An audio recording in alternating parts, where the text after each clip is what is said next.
next item is community center funding discussion. I'll take that item, just an introduction to it, Mayor. I'm going to let the finance director kind of do the heavy lifting on this.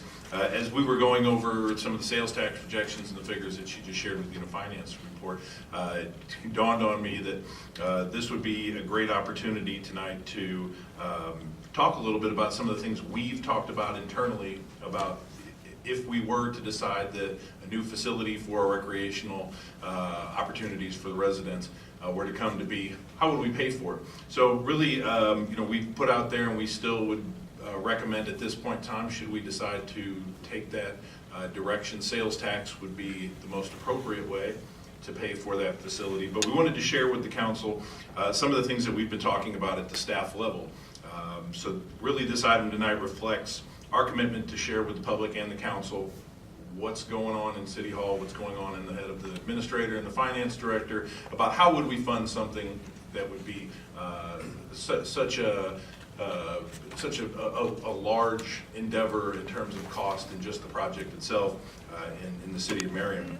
So this is not necessarily a direction that we would be heading, but it's really an option. It's one of the things that we have on the table, one of the many, many data points that we kind of interject into the conversations we have about how would we go forward if we were going to fund a facility, such as the new one that we've discussed the last year or so. Cindy's going to give a brief sales tax follow-up to the good news that she just shared as part of a regular finance report. And then she's going to talk a little bit about both a 20-year and a 10-year bonding scenario of how we could potentially pay for a new facility. Once again, this is just preliminary information.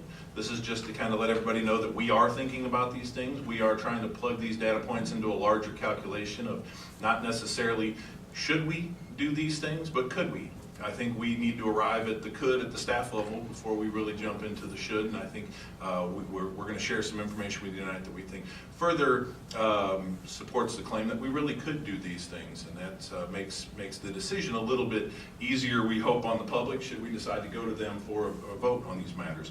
So I will turn it over to Cindy. Once again, just as a reminder that this is preliminary information, so feel free to ask questions. We just may not have some of those answers for you. We just wanted to share with you some of the things we have been discussing. Good. Right, thank you, Chris. So as Chris explained, this is really just kind of a glimpse into the type of analysis that staff is currently engaged in. So as we set upon a course of action, perhaps for a new community center. So any discussion in Marion about funding facilities or really anything, sales tax is a great place to start. Sales tax currently supports over half of the general fund's operating expenses and a significant amount of the capital improvement projects as well. Thanks to a healthy economy and to car sales and to destination retail, we have grown from city sales tax in 2013 of $7.6 million all the way up to $9.9 million last year. That's city sales tax only. So while I'm sure that the city's 11,000 plus residents have contributed to these sales tax collections, the statistics from the Kansas Department of Revenue tell us that at a rate of over 4 to 1, non-residents are contributing to these sales tax collections. And that's a reference, of course, to the city's pull factor, which is over 4 currently. So because the a new quarter-cent sales tax was identified in this citizen survey as the most desired funding source for a new community center, we're going to take a look here specifically at that quarter-cent and what it's meant to the city in recent years. In 2016, we hit over $2 million, $2,044,000, and we're expecting similar results for both 17 and 18. So we've talked a little bit about a funding source, and now we're going to talk about some of the cost. So because the recreational needs study did identify that a community center that contained the kind of amenities that our community wants would cost about $30 million. We determined that the city could be issuing bonds up to, if approved by the citizens could be issuing bonds up to $25 million, perhaps less. But, so we asked our outside experts to run some scenarios using current market conditions, some estimates of what bonds would cost us for both a 10-year bond and a 20-year bond. So the life of the bond would either be 20 or 10 years. And what you see is that the debt service on a 10-year bond would cost the city about $2.8 million per year, while the debt service on a 20-year bond is $1.67 million per year. So you can see that the 20-year bond overall is costing the city over $5 million more in debt service. That's interest in principal cost. But it does, the 20-year bond does offer a more affordable debt service on an annual basis. So now we're going to compare the available funding with those debt service costs that we looked at on the prior slide. And what you see is that the sales taxes, estimated at $2,050,000 per year, will easily cover the cost, the annual cost of a 20-year bond. You have $374,000 to spare even. Whereas on a 10-year bond, we're significantly short of that, $770,000 short. However, we're not recommending elimination of that 10-year bond option just yet, and here is why. The debt service on a 10-year bond could be manageable by using available capital improvement funds. So we would basically earmark $770,000 otherwise set aside for capital improvement projects and make it available to fund debt service. On average, over the next 10 years, I'm projecting about $2.7 million in transfers from the general fund to the capital improvement fund. Those are transfers that we make in accordance with our policy and that we have been making for many years. And I do want to emphasize that that's an average, the 2.7, but you can see that it still leaves the city with about $2 million per year available for other capital improvement projects, which is fairly generous. What would be required is a reprioritization of the types of capital improvement projects that we would be engaging in over that period of time. But that would be how you would could approach this if you wanted to consider that 10-year bond.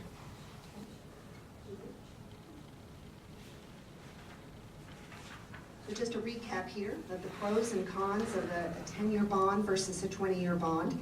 And they really are just mirror images of each other.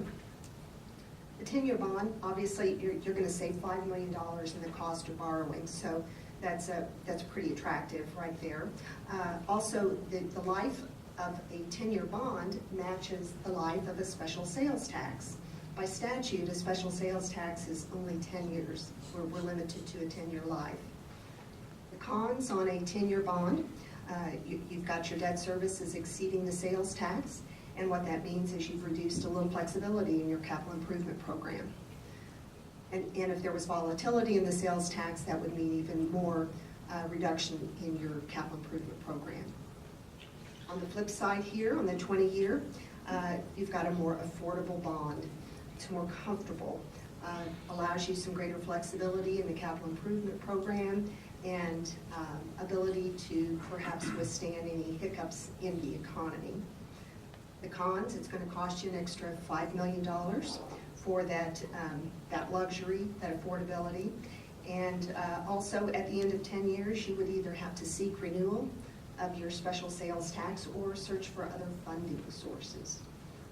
So those are the types of issues that we are going to be considering as we move through the budget process and as we compile information to chart this course ahead and on what our citizens are.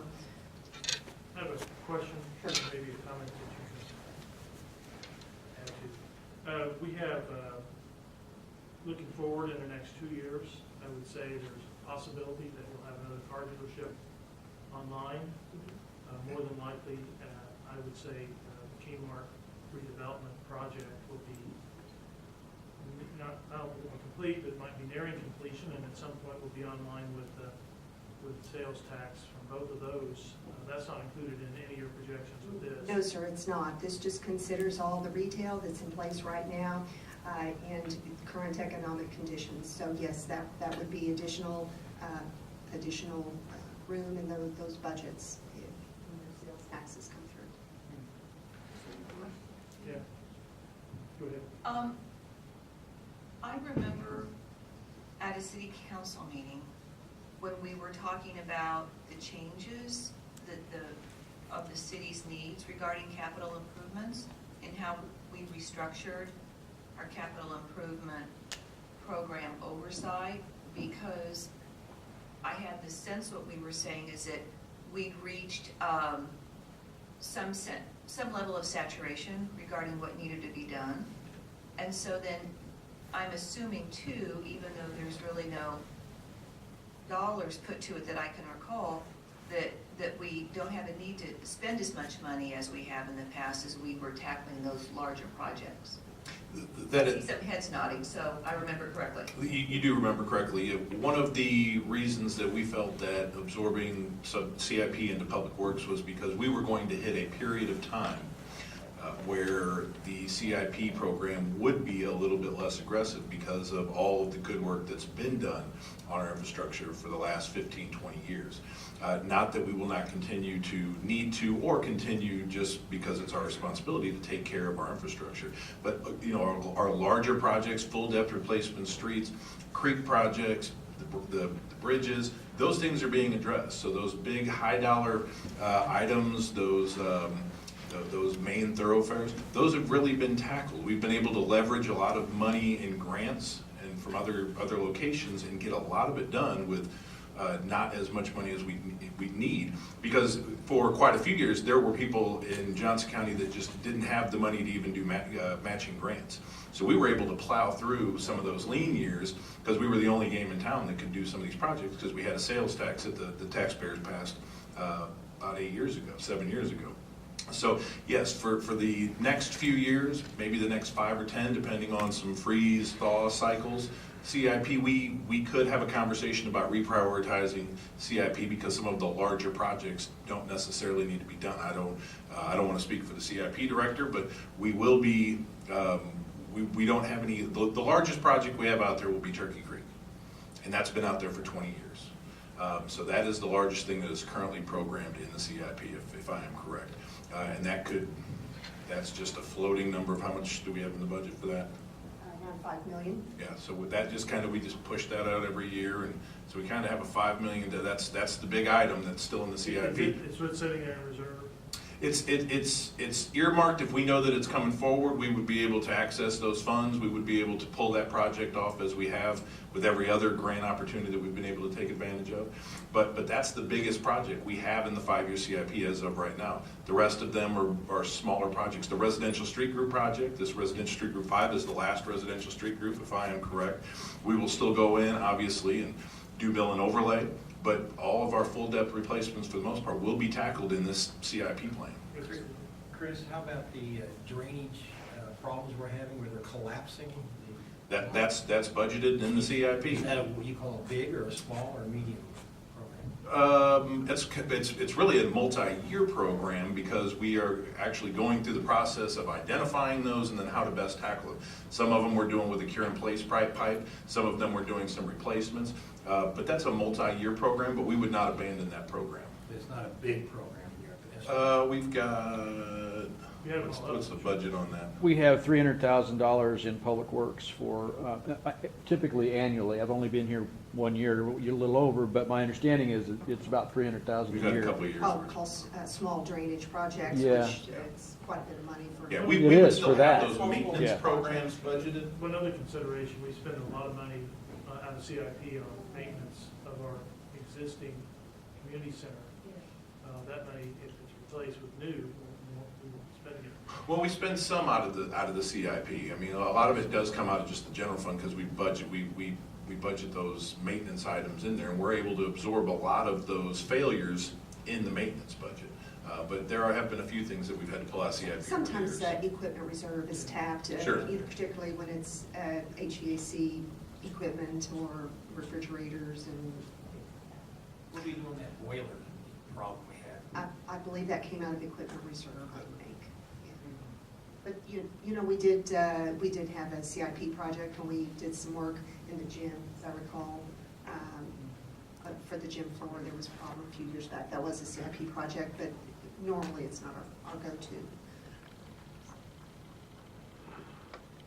questions?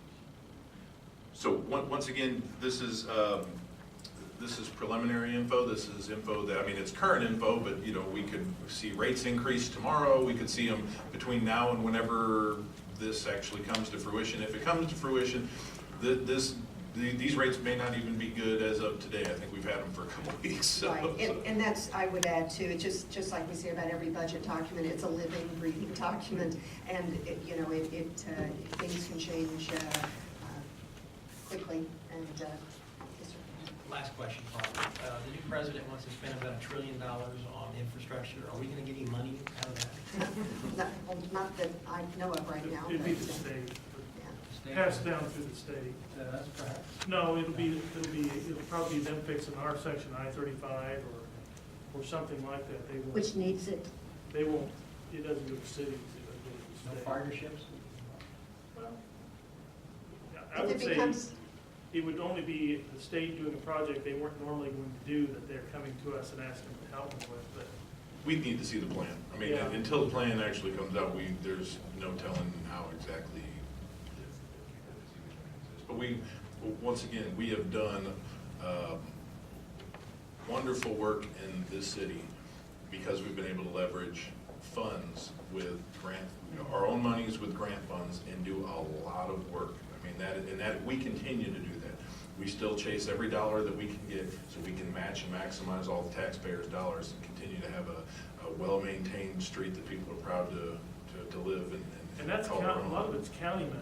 Absolutely. It comes from our residents to the county, so we're getting a lot of. Sure, this we get money. mark dollars that's more regional dollars, but absolutely, we continue Bridge to money chase all and, those.